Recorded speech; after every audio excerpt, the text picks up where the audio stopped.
नमस्कार मित्रांनो, आज 20/5/2026 आम्ही नॉर्थ ईस्ट इंडियाची टूर करायचं ठरवलं आहे. सध्या केलेल्या प्लॅनिंगप्रमाणे आम्हाला त्रिपुरा, ज्याची राजधानी आहे आगरतला, मिझोरामची राजधानी आयझॉल, मणिपूरची राजधानी इम्फाळ, नागालँडची राजधानी कोहिमा, मेघालयची राजधानी शिलाँग, आसामची राजधानी गुवाहाटी आणि अरुणाचल प्रदेशची राजधानी इटानगर. यापैकी अरुणाचल काय आमच्या आयटनरीमध्ये सध्या नाही आहे, पण उरलेले जे 6 आहेत त्याला भेट देण्याचं आमचं प्रयोजन आहे. आता बघूया सर्व परिस्थिती कशी साथ देते ते. मुंबई विमानतळावरून आम्ही सगळ्यात प्रथम आगरतलाला जाण्यासाठी फ्लाईट पकडलं, जे कोलकाता मार्गे होतं आणि आम्ही मुंबई एअरपोर्टवरून आम्ही निघालो साधारणपणे सकाळी 10 वाजता. बहुतेक हा जो धूर दिसतोय बहुतेक काहीतरी ऑक्सिजन वगैरे भरत असतील. मुंबईवरून उड्डाण केल्यावर वरून विमानातून आपल्या सुंदर मुंबई नगरीचं दर्शन घेतलं आणि अनारसा खाण्याचा कार्यक्रम झाला आपल्या याच्यामध्ये विमानामध्येच. आणि आम्ही कलकत्त्याला उतरलो. साधारणपणे 2.25 तासाची फ्लाईट होती मुंबई टू कोलकाता. कोलकाताला आमचा साधारणपणे एक 1.25 ते 1.5 तासाचा ब्रेक होता. मग थोडा वेळ आम्ही कोलकात्याला थांबलो. घरातून डबे नेले होते. बायकोने मस्तपैकी अंड्याची पोळी, चपात्या आणि चिकन बनवून दिलं होतं. त्याचा फडशा पाडला आणि आम्ही कोलकात्यावरून आगरतळाला पोचलो.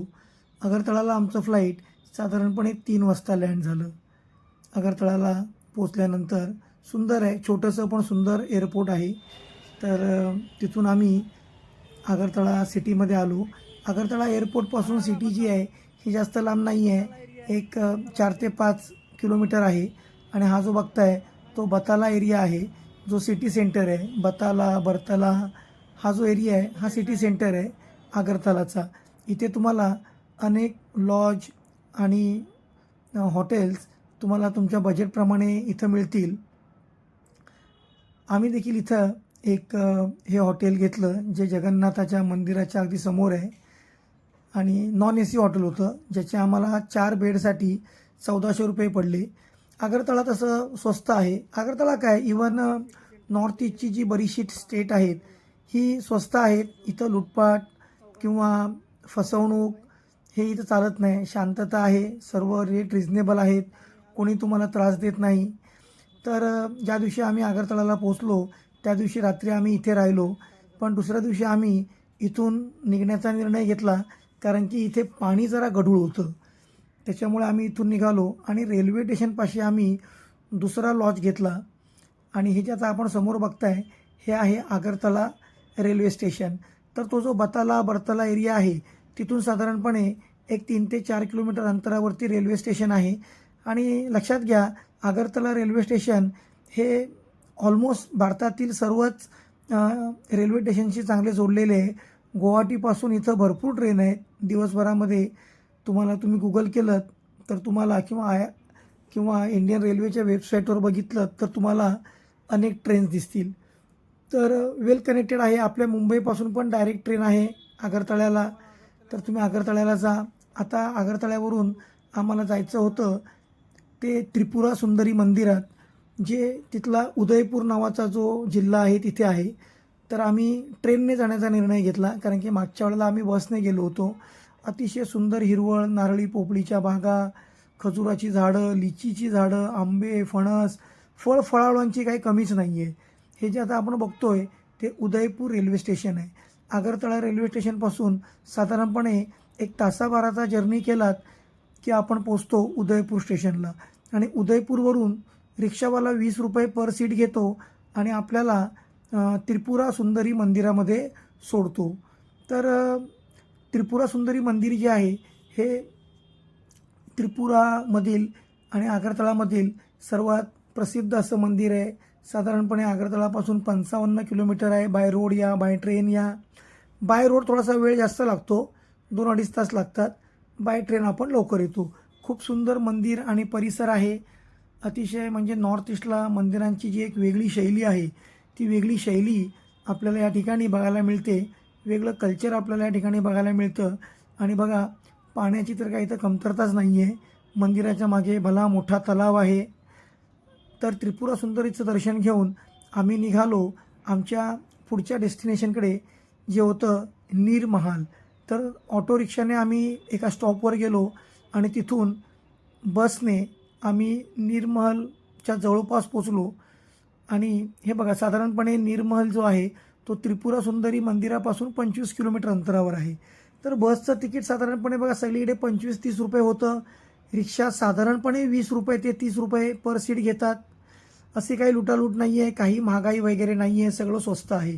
राहणं स्वस्त आहे, खाणं स्वस्त आहे, फिरणं स्वस्त आहे. तर इथून 50 रुपयाचं तिकीट काढून जाणं आणि येणं, आपण या बोटीमध्ये बसतो आणि या बोटीने एक 15 मिनिटाचा प्रवास केला की आपण या नीरमहालमध्ये पोचतो. चारी बाजूने पाणी असलेला हा नीरमहल, जे माणिक्य राजे होते, माणिक्य, तर त्याच्यामध्ये बरीच नावं आहेत.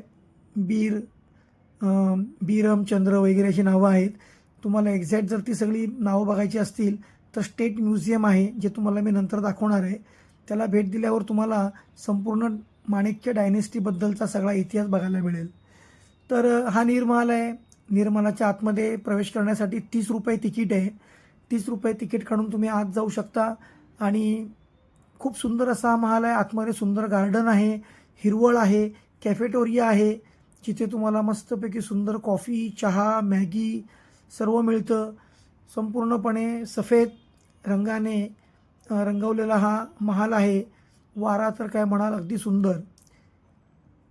आणि सभोवताली आपल्याला नीरमहालाच्या सभोवताली हे पाण्याचं सरोवर दिसतं. सुंदर खूप गार्डन आहे, वेगळी वेगळी फुलझाडं आहेत, वेगळ्या वेगळ्या आकाराची झाडं आहेत. खूप चांगलं मेंटेन केलेलं असं नीरमहाल हे एक डेस्टिनेशन आहे. आता हे काहीतरी थडगी टाईप आहेत, थोम आहेत या. आता नक्की या कसल्या आहेत माहीत नाही, म्हणजे नक्की कबरी आहेत का आणखीन काही वेगळं आहे याबद्दल काही मला माहिती मिळाली नाही.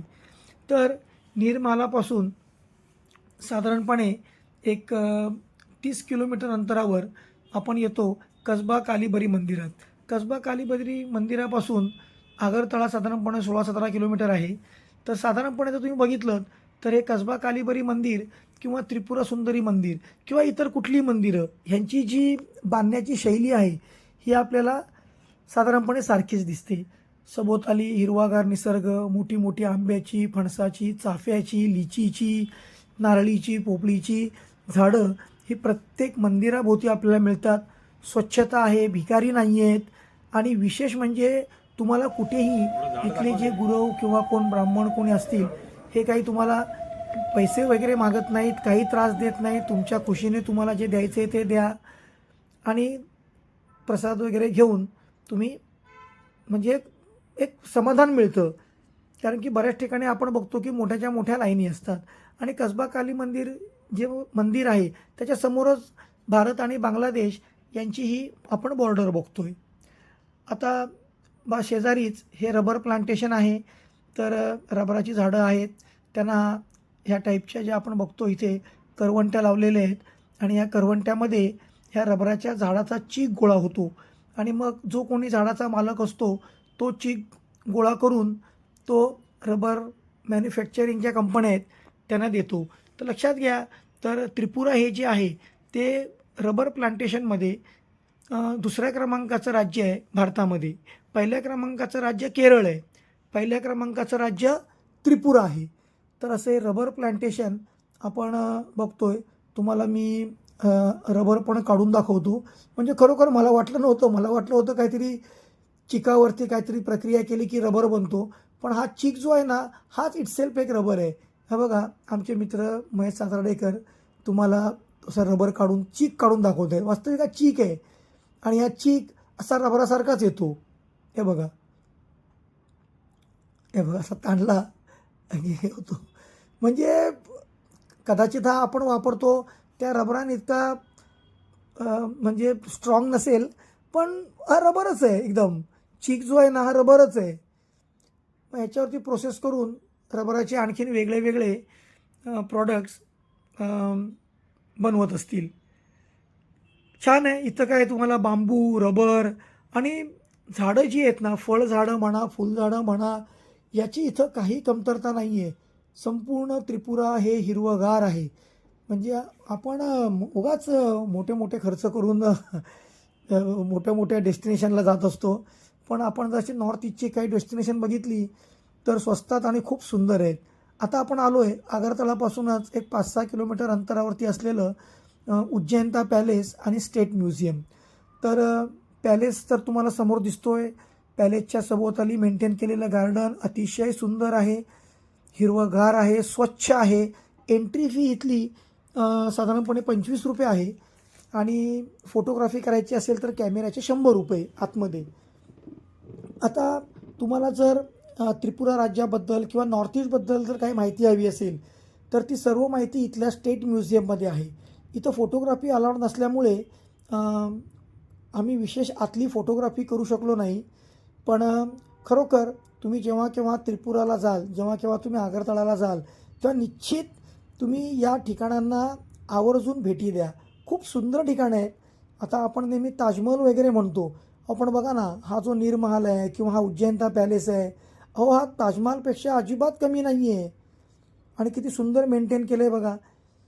तसंच आता आपण जवळच असलेल्या म्हणजे जो उज्जैनता पॅलेस आहे तिथून वॉकेबल जेमतेम 500 मीटर अंतरावर असलेल्या या जगन्नाथ मंदिरामध्ये आलेलो आहोत. अतिशय सुंदर. इथं भक्तांच्या राहण्याची देखील व्यवस्था आहे. इथं तुम्हाला प्रसाद देखील दिला जातो, म्हणजे जेवण असतं. बघा किती सुंदर मंदिर आहे. तर अतिशय छान आणि सुंदर असं हे मंदिर आहे. इथं वेगळ्या वेगळ्या श्रीकृष्णाच्या आयुष्याशी संबंधित मूर्ती आहेत ज्या आपण बघू शकतो.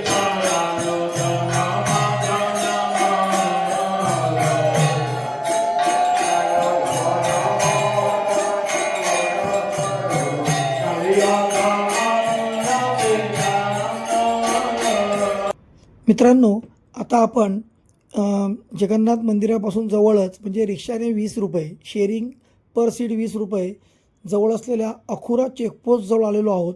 आणि अखुरा चेकपोस्टजवळ आपण भारत आणि बांगलादेशमधील बॉर्डर बघतोय. फेन्सिंग आहे. हे जे या बाजूचं फेन्सिंग आहे ते भारताचं आहे, त्या बाजूचं बांगलादेश आहे. समोरची घरं दिसत आहेत ती बांगलादेशातली घरं आहेत. आणि ही पीसफुल बॉर्डर आहे. इथं काही असे डिस्प्यूट नाही आहेत. घुसखोरी मला वाटतं कमीच चालत असेल. हा बघा, हा ब्रिज आहे. एक नदी आहे जी भारतातून डायरेक्ट बांगलादेशमध्ये जाते.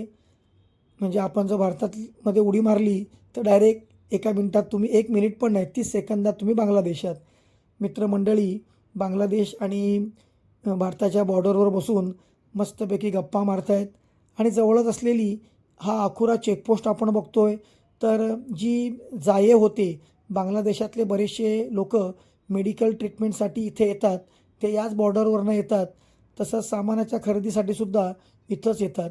तर इथं आर्मीच्या परवानगीनं आम्ही फोटोग्राफी केली, त्यांच्याशी गप्पा मारल्या. आता सगळंच काय तुम्हाला मी व्हिडिओमध्ये दाखवू शकत नाही, व्हिडिओ खूप लांब होईल. आणि काही मिलिटरीच्या गोष्टी अशा हे करायच्या नसतात व्हायरल, त्यामुळे काही मी जास्त बोलत नाही. तर खूप सुंदर हा स्पॉट आहे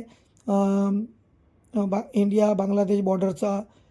चला मित्रांनो, व्हिडिओ खूप लांब होईल, त्यामुळे आपण साधारणपणे 2 दिवस आपण दिलेले होते आगरतळाला.